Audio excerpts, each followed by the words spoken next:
Welcome in for another educational video brought to you by Drew Sarton. I'm Drew Jones, and today for International Wine and Food Society Birmingham chapter, we are coming to you from Classic Wine Company in Homewood, Alabama. One of our beautiful independent retailers here in town. Many of the wines that we have today are available for purchase here, should you so choose, or some of our other fine retailers in town. What we are going to talk about today is one of our favorite topics in the wine world, and that is Riesling.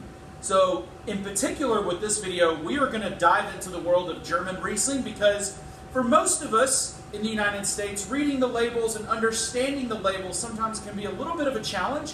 So today we're going to hopefully guide you through those decision-making and buying decisions when you are looking for something that's, whether you're looking for a wine to have on its own, whether you're looking for something to pair with food. We are going to hopefully give you the tools that you need so that you can find the German Riesling that is right for you. So, the first thing that I want us to talk about is a little bit about the region itself, maybe a little bit of the history about German wine, in particular Riesling, its prominence historically, and how that has gotten us to where we are today. So German Riesling is, when we think about Riesling, like the creme de la creme. Now that doesn't take away from the lovely Rieslings that you can get in Oregon, New York, all over the world. But really, German Riesling is where the home of the grape came from, and that goes back about 2,000 years. Obviously, it was cultivated during the Romans, during the Roman period, with the invasion and conquering of Germania, and really kind of helped to flourish even more so during the time of Charlemagne by monastic monks and the church, basically. The golden age, though, of German Rieslings would have to be the 19th century, where if you went to a restaurant in Paris or London during that time, German Rieslings were commanding prices well above Burgundy, well above Bordeaux. Changes between world wars, but also just kind of trends in tasting profiles and what the market kind of demanded, has seen why German Rieslings are not as prominent as they were during the 19th century. But amongst wine professionals, I think a lot of people would say, like, what's your top five? German Rieslings and really German wines in general are always going to be in that kind of top category because of the versatile nature of the grape, the incredible aging potential, and the almost intellectually mind-blowing kind of way that these wines can develop over time. So now there are 13 regions in Germany. Some of them are known for other varietals, like in Baden, for instance, they have a lot of Pinot Noir coming out of there. But for the most part, Riesling is grown in some form or fashion in all the regions. Other regions that are a little bit more prominent and well-known would be Pfalz, the Rheinhessen, which is the largest producing region of Germany, and Rheingau. Not to mention Mosel, which is also very, very popular and has some great affordable options. And I would say probably Mosel is typically what we're going to see on most of the shelves. That's where, for the most part, yeah. Right. I think that I feel like that's what most people are familiar with when they think of German Riesling and the most prominent region. And maybe it's because it's the one that's easiest for us to pronounce, perhaps. But I think that as we'll get into with some of these wines, when we talk about Mosel in particular, there's some pretty unique characteristics due to geography and whatnot, the Climont. So and Mosel is where you see a lot of the pictures coming from because they are those very, very elevated hillside slopes that are along the river. A lot of people who have done river cruises, for instance, throughout Germany usually go through that area, experience Mosel wines there, whereas the Rheinhessen, like I said earlier, is a very large region. It's gentle sloping kind of area, more kind of looking like farmland to a certain degree, and you don't see as many pictures coming out of in publications. There's so many phenomenal producers out there. Again, these are just ones that we pulled to show today. But Riesling, one of the things that I love about it, in particular German Riesling, is while not that far back in history, Rieslings did command those high price points and were the most sought after wines in the world. As Drew mentioned, market trends change and the pendulum kind of swings to and fro throughout history. And now you can get world-class Riesling. It's incredibly affordable. Oftentimes you can spend less than $20 on a bottle of quality Riesling that quite honestly can age 10, 15, 20 years if you have the patience. Most of the time I don't, because at this price point, I love the fact that I can go home and have a world-class wine for something that's not going to break the bank, and something that you can get Cabernet from all over the world, and Cabernet is a very prolific vine, prolific grape varietal that really doesn't taste that different depending on where it's grown. Right. It's much more of a winemaker influence. But when it comes to German Riesling, the climate, the soil, you do not find stuff like this anywhere else. It's a very unique winemaking process, and again, we're going to get into that. Right. One that I wanted you to, in particular, talk about because these labels are pretty easy for us as consumers. Sure. We know what this is, Right. but one that I'm really excited to hear you talk about is the Cabernet Riesling from Dr. Lucen. Right. So, going back, yes, some of this is a little bit of marketing for the American market. A couple of things to note: if you are looking for a dry Riesling and you don't see the words dry on it, another word, the German word that you can look for is trocken, and that is going to always indicate dryness or that the wine is dry. There are some other terms like half dry, but you don't typically see those here in the U.S. Very rarely. So really, if you don't see trocken on it, it's probably going to be of a sweetness level, and we're going to get back into that in sweetness levels and ripeness levels in a minute. But for this one in particular, this is, as he mentioned, and we'll show you an enlarged picture of this on the screen right now, but this is the 2017 Dr. Lucen Bernkastel Lay. That is the vineyard site that he's using, and then it's the Riesling Cabernet. So that's telling you the varietal, and very typically it will tell you what the ripeness level or sweetness level is, and there's a little bit of difference sometimes there. So this is the Cabernet level. If it says QBA, that is kind of more in reference to like a table or kind of an intro Riesling wine. So that sweetness and ripeness level is lower than the Cabernet level, but would still indicate sweetness, unless it said trocken or dry on it, for instance. And so basically with this one, what we're finding out that, and pronounce it again for everybody so we can hear it one more time. Bernkastel Lay. So that is the single. So this is a single vineyard Riesling from Mosel. Correct. A lot of times Mosel has this aspect of kind of appley, kind of green apple aspects to it compared to other regions. But always underlying that is really good laser focused acidity and that kind of minerality comes from. And I think that's what, by all accounts, that's what excites people in the wine world the most about the German Rieslings is you do get this beautiful minerality component that goes with naturally what a lot of American consumers don't realize, and because of the styles that Riesling can be traditionally made in, the grape on its own is actually quite high in acid.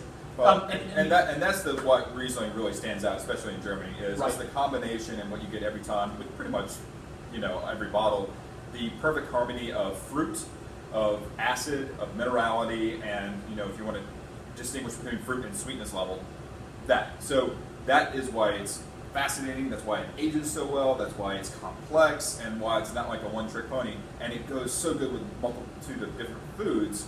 And I think the biggest, cardinal American sin in regards to Riesling is the fact that we think of it as a dessert wine, right?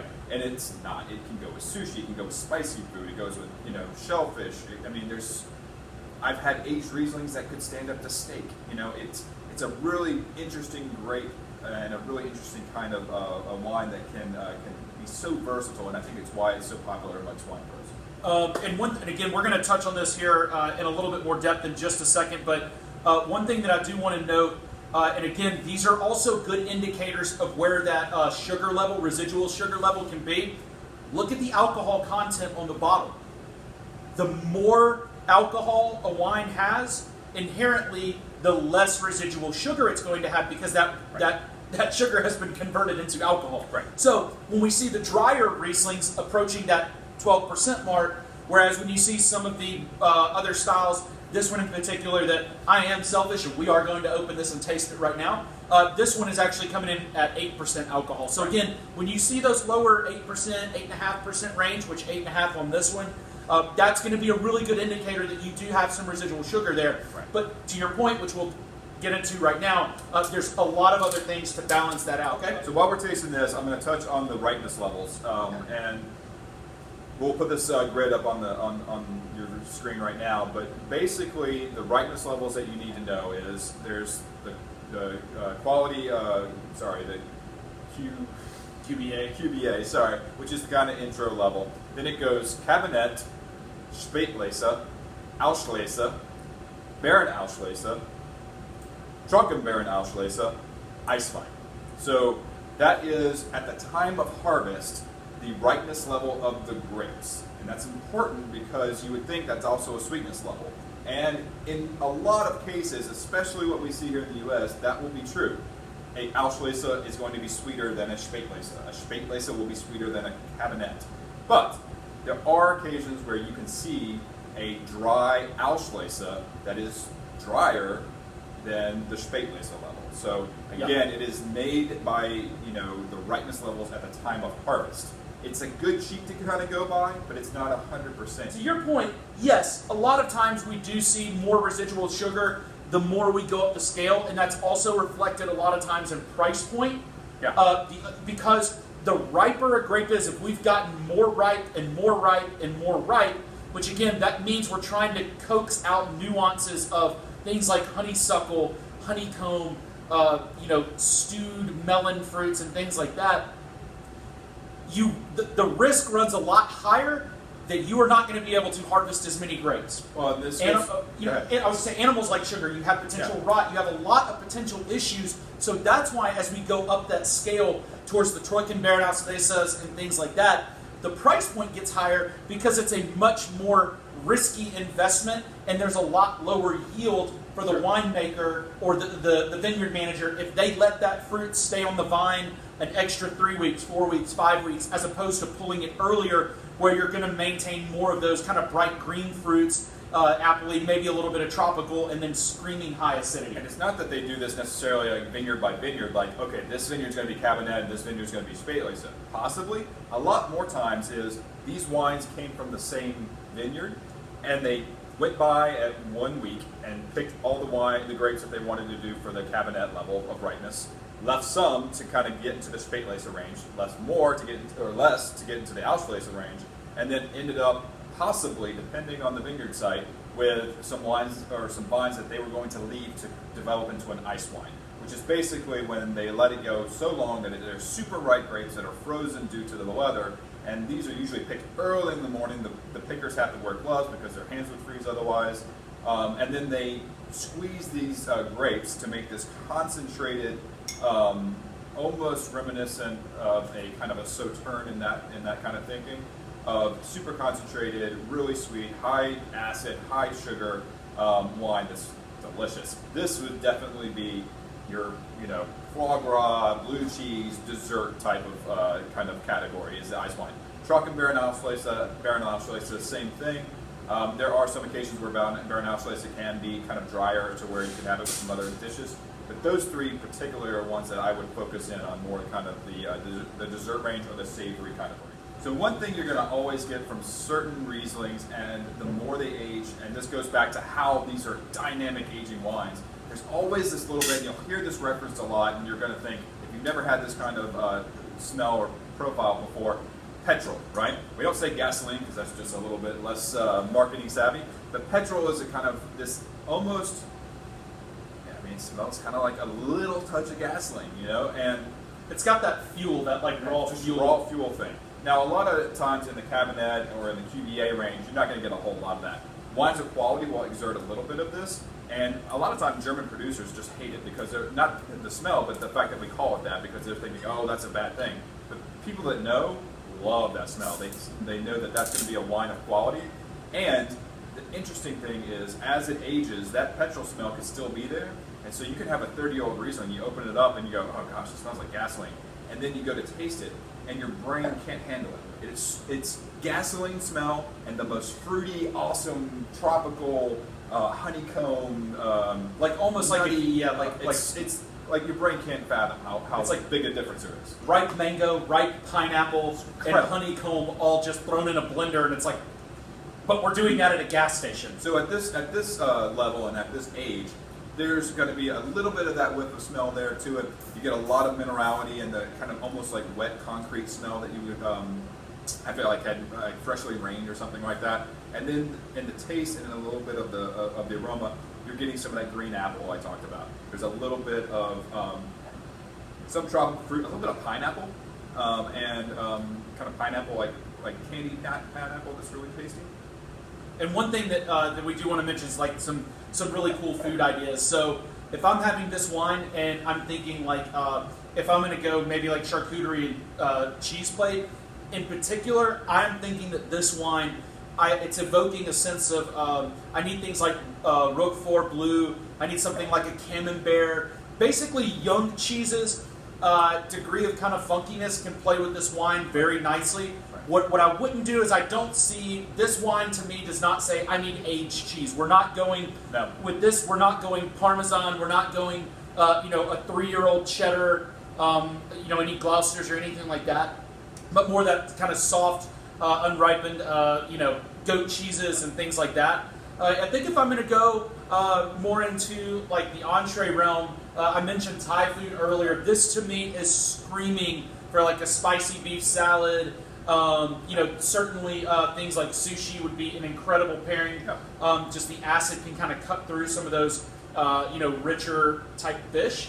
And I think again for dessert, I think this would be absolutely just incredible with something like a tartlet or like pot de creme, something like that. So a really fun, versatile wine. Again, really it's showing very well now. But again, this is one of those type Rieslings that the retail on stuff like this is probably around the 25-30 range. Right.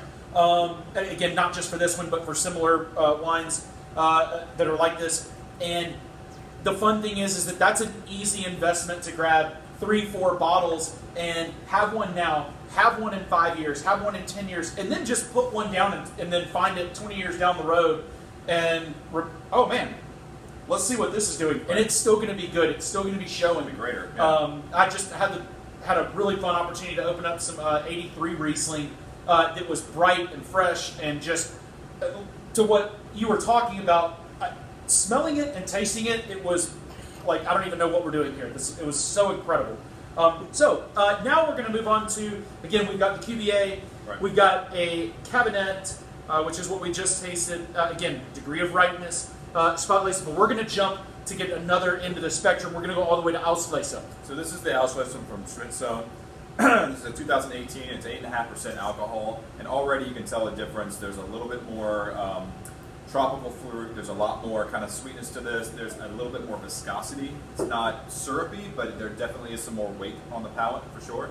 And as far as food pairings go, this would be even more like, I want the contrast between sweet and spicy, right? So another kind of option that we have a lot here is Cajun food. I think Cajun food and Riesling is really good. It's not something that I would pair with a gumbo with like a heavy dark roux, but something like shrimp and grits or red beans and rice or even a shrimp creole, something like that with some spice to it. And then even more like Szechuan chicken or Szechuan shrimp, something like on the Asian flavors where you're getting a lot of heat.